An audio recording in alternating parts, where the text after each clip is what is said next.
After what was surely a glorious and powerful Holy Week and Easter Sunday, as I'm sure you had here at St. Anthony's, we might well be thinking, well, okay, what now?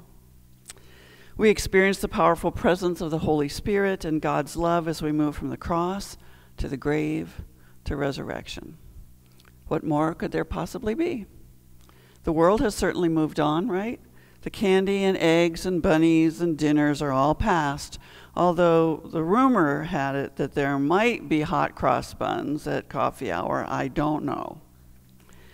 The church reminds us that Easter is not a day but a season.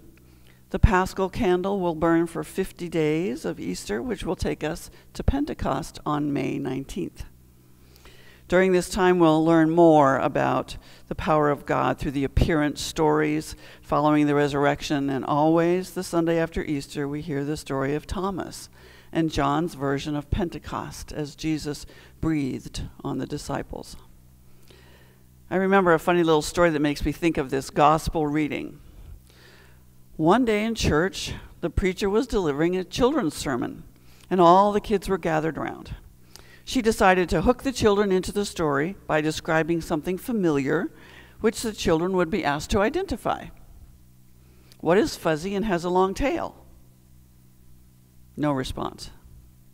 What has big teeth and climbs in trees? Still nothing. What jumps around a lot and gathers nuts and hides them? One of the little ones just couldn't stand the silence any longer and blurted out, I know the answer is supposed to be Jesus, but it sure sounds like a squirrel to me. Can't you hear Thomas? I know the answer is supposed to be an acknowledgement that y'all saw Jesus, but come on, it sure sounds like a ghost to me. The resurrection appearance stories are here to tell us that it is an incarnate faith we profess. The gospel today couldn't be any more about flesh and our common humanity with Jesus than this story of Thomas. You may be familiar with a painting of this scene with Thomas and two of the disciples from early 17th century Italian artist Caravaggio. And I will put this at coffee hour or someplace in the back so that you can see it after church. It's really impossible to see from here. It's titled The Incredulity of Thomas. And it's an intimate scene. Jesus' life is filled with intimacy. He has his chest bared and is drawing Thomas's hand into the wound in his side while the disciples look on. The Greek word pharo means more than to point or reach, but to actually be intentionally drawn into this wound. It's an invitation to come close enough to see the human wounds and feel Christ's risen presence. Perhaps Jesus needed this for us as much as Thomas. And Thomas seems to be doing more than merely looking. Jan Richardson has written that he seems to be absorbed in wonder. Remember the classic 1989 movie Field of Dreams? Where at the end of the film, James Earl Jones stands at the edge of the cornfield and peers inside with wonder and anticipation. He takes a couple steps in, looks back, and laughs about what he's seeing, and then enters into this different time and space, a place where the living have never been. Perhaps that was something like what Caravaggio had in mind of his painting of Thomas and Jesus. There's a sense that when Thomas looks into the wound in Jesus' side, he's crossing into a place where the others have not ventured. What do you suppose he saw or sensed in there?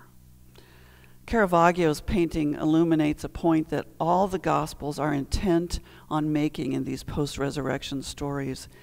They want to make sure that we know that the risen Christ is no ghost, no ethereal spirit, no holy twilight zone, and certainly no squirrel, no matter how much it might sound like one. He will eat and drink even as he appears through locked doors. Jesus did not come to his followers in dreams or visions, but by his physical presence. The wounds of crucifixion remained. He's been dead for 3 days, but life is in his breath as he breathes on the disciples and says, "Receive the Holy Spirit." We're stunned by the awareness of how deeply Christ was and is joined with us. Jesus immediately follows with words of forgiveness, giving and receiving, which is the liturgical purpose of our exchange of the peace on Sundays. Laurel Dykstra once wrote in Sojourners magazine that when sharing the peace, especially in a street ministry, she liked to begin with this introduction. When Jesus appeared to his disciples, they were hiding upstairs in a locked room. The friends who knew him best, who had betrayed him, who had pretended that they didn't know him, who hid when he was arrested, who were frightened and ashamed. He appeared among them and greeted them. He didn't say, "What happened? Where were you? You screwed up." He greeted them saying, "Peace be with you." No matter who you are, no matter what you've done or think you've done, whomever you have betrayed or let down, no matter how far you have gone from God or from Jesus, Jesus does not say to you, "Where have you been? Fine friends you were." Jesus greets you saying, "Peace." You are not accused. You are invited. Debbie Blue notes in a commentary that the Bible is filled with illustrations of the very incarnate nature of God in humanity. From the first moment of creation, God has had an amazingly intimate relationship with our bodies and our lives. God's hands reach into the dirt to form a human. God's spirit is breathed into it to give it life. The psalmists write about bodies with kidneys and hearts and pulses, and Ezekiel's prophecy of the valley of the dry bones might have been a part of the great vigil readings just a little over a week ago. This is what God is about, and the intimate connection with creation. God is right here in the middle of it with us, mucking it out with us in our day-to-day lives, celebrating our joys, standing with us in our sorrows. This intimacy that God has with us is what has drawn the disciples together, even in their fears and doubts, and formed them into what will become the church, the created community of God. As we'll read in Acts and 1 John this Easter season, the joy, celebration, generosity, and exuberance that the disciples felt could have only had one plausible explanation. Jesus was with them. The Reverend Guy Sales believes that because Jesus was with them, they gave themselves on behalf of the broken, bruised, and battered. They shared their lives with the least and the last. They could only do that as a community with a singular proclamation that Jesus was the Christ and God had raised him from the dead. The community accepted the responsibility of taking that message out into the world and demonstrating through their own lives the love that God has for all that God has created and given. In this month's edition of Christian Century magazine, Pastor Josh Scott reminds us how unfairly we label Thomas as doubting, but also notice that when Thomas sees Jesus a week later, he really doesn't need to touch the wounds because he immediately knows in his bones who is standing before him. My Lord and my God.